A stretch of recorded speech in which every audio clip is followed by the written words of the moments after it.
Belland, and we're going to be talking about flow today and connecting with our intuition and divine intelligence. Oh, that's a big subject, Pamela. How are you doing this morning? I'm doing really good, and we have 20 minutes to condense all of that and just talk a little bit about going with the flow. And I know both you and I have been working in our lives, well, not working so much, but incorporating more flow to make our life a little bit easier and a little bit more enjoyable.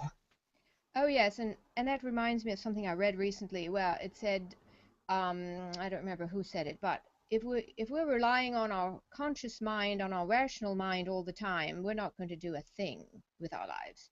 So we've got to get in the flow. That's the only way it's going to even be anything, of any meaning or purpose.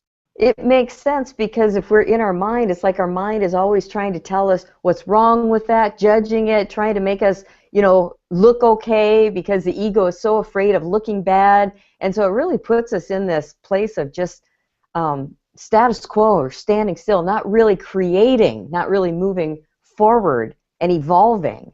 Yes, so maybe we can do a little moving forward and evolving in this little program. Sounds good. That's the thing I like about Google Hangouts. We never know exactly what we're going to talk about. It's like we hit start broadcast and we have a theme, but we never know exactly what wants to come through. And that's what I've been looking for in my life, like what wants to happen. And then align with that, align with the universal intelligence rather than my goals, what my agenda is. Yes, and the my with the small m or the capital, I think. Okay, Exactly. so Pamela, just maybe tell us a little bit about what it's like over there in your neck of the woods, just for a moment. It is summertime. Let's put that in here. It is summertime and it's a super moon tonight. I'm going to be hiking up to the top of Hurricane Ridge, which you drive 17 miles straight up this mountain over here near Squim, and then we're going to hike up at 10 p.m. to see the super moon through this giant telescope and talk about really understanding that we are a small, small piece of something much larger. I'm really looking forward to that. Well, Pamela, yes, yes, yes, and do salute the man in the moon while you're over there. I will do that for you, Tamara. Okay, Yes, and we're going to be looking at the same moon. I told my mom over in Minnesota, it's like, hey, check out the moon tonight. We're going to be looking at the same moon. So we really are all connected. And I think the more we start to go with the flow, we all trust that and we all realize that, we are individuals, but we're all connected. And we're not going to be hurting each other so much when we really get in touch with that. when you said hurting each other, I thought you said herding, Well, herding. that too. All right. So Pamela, how is your life going as far as your, improv life and that sort of thing? Improv is fantastic. I'm learning volumes from that every single time I do it. I try to incorporate improv with pretty much everything I do, even like the talk I did at Nash's yesterday. At least taking some breaths together or doing something like that. The talk yesterday over at Nash's, it's an organic farm here in Squim, and I love it because the owner of that was talking about plants and just the organic nature of plants. When they grow on their own, they have to be strong and they have to produce their own antioxidants. And when man-made fertilizers and pesticides and insecticides and larvicides and suicidal things like that come into being, when all of those things are placed on the plants, they start to become dependent on man-made intervention. It actually makes them weaker, and then we're ingesting a weaker plant. So there's so much about organics, like tapping into the universal power, the plants growing from their own divine being rather than man-made intervention. I was just so intrigued by that and really made me want to eat more organic. Well, I'll say so, Pamela. Um, And also, I'll say, I do want to say, I did speak with one of the people who work for one of those companies you're talking about that do talk about, handicapping the plants. that's what they do. And it turned out to be my neighbor from high school, who I was speaking with at my 40th class reunion, and here he's a vice president in his company that we all would recognize. So it was really interesting to speak with him because, I thought, where are you coming from, sir? But I mean, so I think, I think it's where it's coming from is lack of knowledge, lack of, reading the right materials, or thinking the people who are saying anything else are just wacky.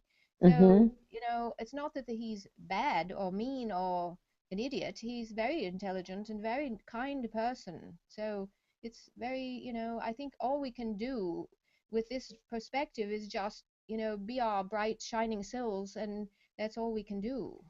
Yes, and that's huge. Tapping into our own intuitive knowingness and tapping into the greater spirit coming through rather than our ego mind. Because the ego mind, it's very important for getting around in this world. But as far as the divine nature of things, we really have to tap into trusting ourselves.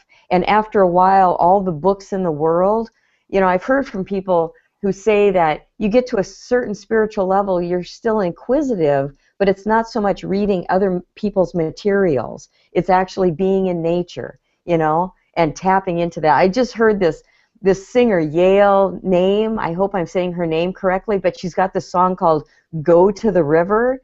And she's always saying, hey, when you feel ashamed, go to the river. When you're feeling sad, go to the river. And I love it because that's what I've been doing. It's like whenever I feel like overwhelmed in this world, I just get out in nature and then I let the resources kind of come in, if that makes sense to you. Does that make sense, Tamara? Oh yes, Pamela, I was doing the same thing this morning. This morning I was starting to feel kind of, well, I thought when I woke up, I thought of all the things I had to do today. I have a list of things, and I thought, oh my gosh, I'm getting nervous, and I thought, oh, let's go for a walk, instead of meditating. I can do kind of a meditation walk. But then I started doing some of the things I needed to do, and then so then I thought, no, I've got to get outside. So I went on my meditation walk, and that just centered me, and felt so much better. The day looks so promising now. And how long were you out there, Tamara? Oh, just 20 minutes, or, Yeah, so yeah, it wasn't a long time. that's all it takes. Yes. Really to tap into life. That's what I've been exploring lately is like life versus death. Life is organic, it's nature, it's all of that. And death, it really I don't know, the pesticides, all that stuff, it's designed to kill bugs. It's, like with DDT and Agent Orange and all that stuff, it's designed to kill. So even though I'm not a scientist, I'm not a doctor, but still I know the difference between life and death. And so I just want to put all my attention into life affirmations, what affirms life, what is growing, what's evolving, and how can I tap into that more often than not. Yes, I'm thinking it's all about the individual and our we could be negative, we could it's war, we could be killing, all that is the negative. We do have to have boundaries, we do have to have boundaries. That's the people who are positive and uplifting, that sometimes is our issue. We don't have good enough boundaries. But anyway, having boundaries, being positive, focusing on that aspect of life is the direction. Yes. And I heard something the other day where they said our brains are geared to remember the negative things.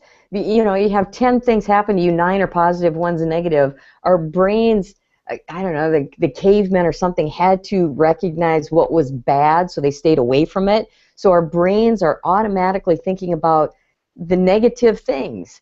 But like you said a while ago, remember this when we were talking about a month ago? You said how all these people who are really successful in the world, they listen to positive, motivational CDs or talk shows, whatever, on a consistent basis. It's like we have to continually surround ourselves with kindred spirits and positivity because otherwise it's just going to go down that negative path and trying to protect ourselves. And protection versus creation. It feels like protection is more of the constriction and creation is more expansion. And I think growth is where we want to go. I agree, certainly. And I'll say a little bit more about what you was remembering.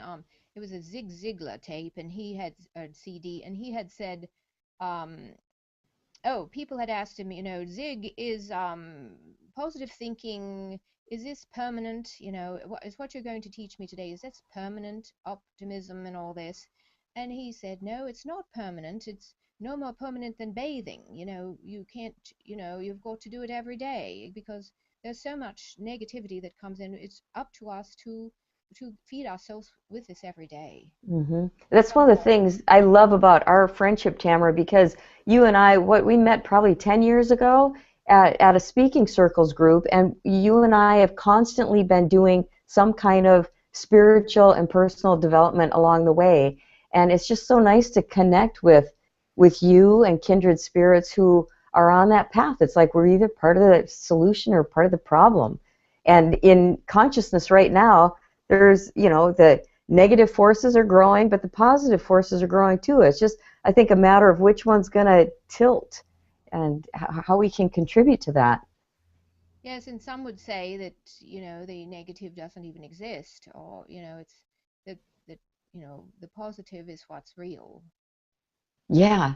You know what, Brian Clement, he works at the Hippocrates Institute down in Florida, and he said with everybody who comes in his program to do the health cleansing and all of that, they also talk with a psychoanalyst, I believe, and he said what they do down there, it isn't like digging up your past or, going through all of this stuff.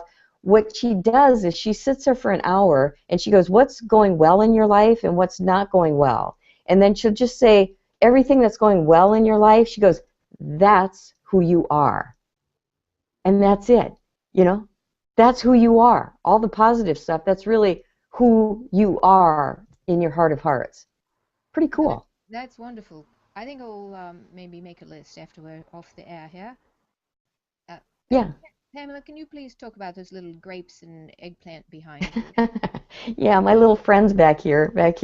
I found these at the Goodwill yesterday, and I just wanted them to sit on the shelf with me. They're so dang cute. They're smiling. Yes, their smile looks like your smile, Pamela. Oh, well, thank you very much. See, that is my logo, the little eggplant logo, and I saw that eggplant. It's like, well, you got to come home with me, buddy. Okay. All right. Let's see. Have you been doing any retreats or anything interesting lately? Yes, I was going to talk about that. I went to Malibu last weekend and went to a retreat center there. I don't know if people know, but there's a retreat center, a Franciscan community, and anyone can go to it. It's 3 or 4 days, and so it was just so wonderful. And swimming in the ocean, and I met a woman there who she had come from Australia, and we went swimming together in the ocean. I was kind of afraid to get into the water, to go because it was a little bit chilly. I got in and followed her lead, and then we just chatted, and she, I was being my true self and just in this beautiful sunshine and the water splashing and having a great time with this person. She'd just come from a 12-day improv camp in Calgary, and so she was all ready to chat, and she said, oh, your eyes are so beautiful, and I, my eyes, I think my eyes were that way because of my true self was shining. Yeah. Because no one has said that to me for many years, and so I think it's just everything was working. It was just a marvelous experience. I think that's why we're doing this Google Hangout too, is because we want to talk about flow and being more effortless. It's not like we're bums laying on the couch or anything like that, but life becomes more of an effortless flow, especially when we are acting in our true self and not this ego part of ourselves trying to control things, but just a true self. It's like I remember when I first started doing speeches and I was so controlled and I thought any little gesture was so huge, and I looked at the videotape and it's like, well, that's nothing. And then I realized that the more I just let myself express how I wanted to, like what was true for me, it actually became life enhancing. Like I got more energy from it rather than being drained at the end of the day. I had more energy. And like you say, going out into the ocean, communing with nature. I'm going up to the top of the mountain tonight to watch the super moon come out, and just it is so refreshing just to be alive. Pamela, let's talk a little bit about the tomato plants because it fits in here. You have a big tomato, what is that called? Yes, it's called a tower garden, and I've been growing tomato plants in my tower garden. And they started off really cute and really small, and pretty soon these tomato plants just got out of control. Like the water was going through, it's hydroponic all the time, and so they were just growing, growing, growing, but not producing any fruit. And I was like, this is crazy because it's been like a month and I'm not getting any kind of results. It's just growing out of control. And that's before I learned that you really have to pinch it back so it doesn't just produce nothing. Does that make sense? Yes. Now you said a friend of yours had no you had showed it to him on On FaceTime or Skype. something, Skype, and he was, what did he say to you? Well, he's really brilliant because he goes, you know what? That thing doesn't know that it's going to die because it's constantly getting water. And he said it much more eloquently, but basically it was growing, growing, growing, all of this green leafy material, but the tomato plants weren't coming out because it didn't realize that eventually it was going to die and it needed those seeds to actually reproduce itself. You know, that's the whole life force coming out. Okay. So Okay, Pamela. once I told it in so many words, I pinched it back and I told it, hey, this body part of you is going to die, so you better create something of value to pass on to the world.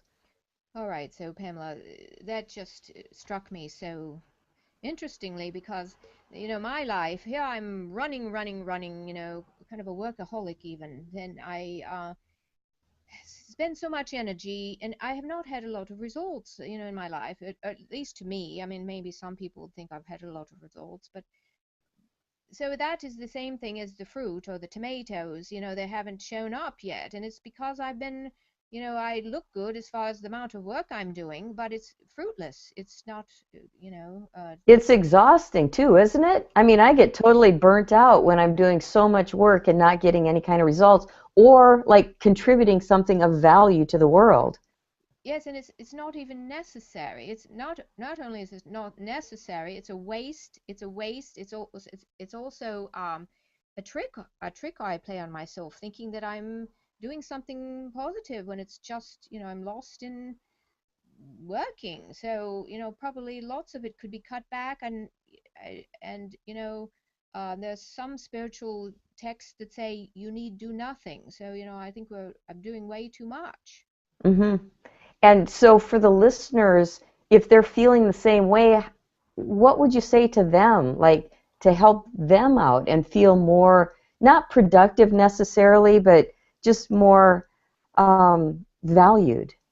Okay, well, what occurred to me recently was, I'm trying to do it all myself. I'm not letting my higher power or my higher self do part of it, or at least do a lot of it, you know, and not trusting. So here I am thinking my ego's in control, and it's not needed. It's so probably, put some spaces in the day, I know whenever I put an hour's here or an hour there that I don't have something planned, or I go go to the park or sit on the beach or something, that always is productive in some unexpected way that it was easy. So I think Right. putting space in the day is probably the easiest thing to do. Yeah, and getting off that treadmill. You know, so many of us went to school and we were kind of like trained to be good little factory workers, you know, so you just go and work, work, work, or even read, read, read for you don't even know why you're doing it.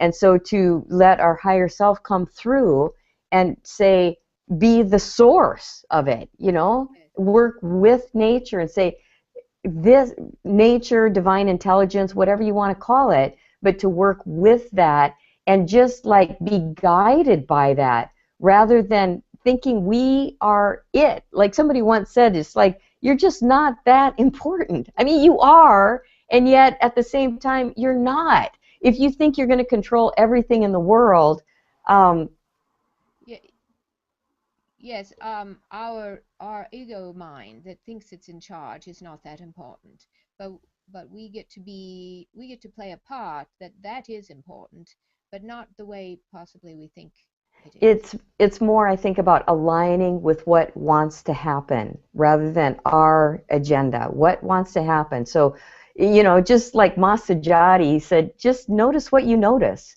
and just notice, look around, what wants to happen, what brings you to life, because the world needs people who have really come alive, because we can inspire each other that way. And also, we all have talents and skills and perspectives that is not like everyone else's. So that's, how we can be part of this and not just feel like we're automatons or something. I mean, we're here to contribute our true selves and to relax and enjoy. Right. Rather than being robots, to actually be humans. Huh. Oh, What a right. concept. Oh, right. Well, I think it's about 20 minutes. It was really great catching up with you. It's been a few weeks, and I'm glad that you had a great trip. And Thank you. we'll catch you next time. And if the people listening, if you have any ideas for topics, we're always open to what's coming up. What do we all want to explore together? All right. So, thank you so much for being here, and I do hope you'll check in with us again. Okay. Thanks, Tamara. Bye bye. Pamela.